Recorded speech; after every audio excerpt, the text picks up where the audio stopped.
Барлықтарыңызға сәлем, менің каналыма қош келдіңіздер. Бүгін сіздерге духовкада дайындалатын, дәмді, сочный болып шығатын шашлықтың рецептісімен бөлісетін боламын. Бізге қажет қойдың іш майы, оны жақсылап жуып, тазалап аласыздар. Одан кейін фарш қажет болады. Менде бұл жерде жылқының фаршы. Негізінде жас малдың еті болғаны дұрыс. Одан кейін оған қара бұрыш, кориандр, кепкен орегано немесе кепкен кинза қосасыздар. Және де чесночный приправа қостым. Одан кейін шашлыққа арналған приправа. Және де тұз салып, жақсылап араластырамыз. Одан кейін теркадан өткізілген екі бас жуаны теркадан өткізіп, оны да қосып, жақсылап тағы да араластырамыз. Ендігі кезекте іш майымызды алып, бірнеше бөліктерге бөлеміз. Дәл видеода көріп тұрғандай, артық жерлерін алып тастайсыздар. Міне барлығын осылай төрт бұрышты етіп кесіп аламыз. Өте дәмді, әрі оңай, тез дайындалады. Міндетті түрде жасап көріңіздер. Барлығын осылай дайындап аламыз. Одан кейін қолымызды сулай отырып, фаршымызды жайып шығамыз осы іш майдың үстіне. Барлығын осылай жайып шығамыз. Ешқандай қиындығы жоқ.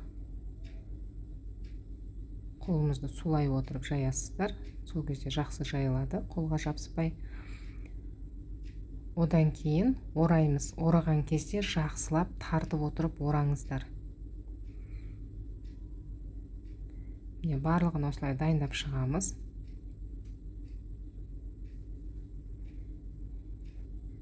Менде осылай үшеу шықты.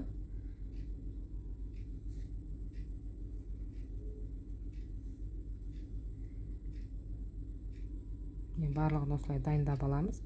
Және де бізге спашка қажет болады. Спашканы алдын ала 2-3 сағат бұрын суық суға салып қойыңыздар.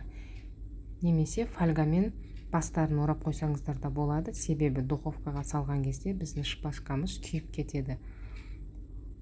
Осылай жақсылап тартып отырып орайсыздар.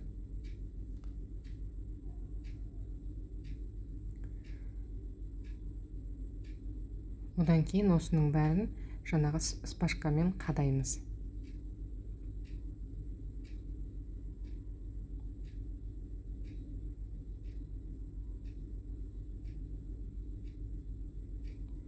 Енді осыны 2 сағатқа, кем дегенде 2 сағатқа морозильникке қатырып қоямыз. Кескен кезде бізге оңай болады. Міне менде 2-3 сағат өтті. Және де мен қалған жерлеріне де осылай дайындап жібердім фаршты салып. Одан кейін қатып тұрған шашлықтарымызды кесеміз. Сол кезде бізге оңай, әдемі болып кесіледі. Міндетті түрде 2-3 сағатқа морозильникке салып алыңыздар. Барлығын осылай кесіп дайындап аламыз. Ендігі кезекте бізге осылай духовканың сеткасына жасаған дұрыс негізінде, бірақ менікі кішкентай болып қалғандықтан мен противенге пысырдым. Егер де сіздерде үлкен болса, үлкен сеткаға пысырыңыздар. Міне бізді осылай қойып алып, духовканың ең жоғары градусына қыздырасыздар да, ең жоғары градусында кем дегенде 20-25 минут пысырып аласыздар. Менде духовканың ең жоғары градусы 320 градус болды. Міне бізде шашлықтарымыз дайын, өте дәмді, сочный болып шығады. Міндетті түрде жасап көріңіздер.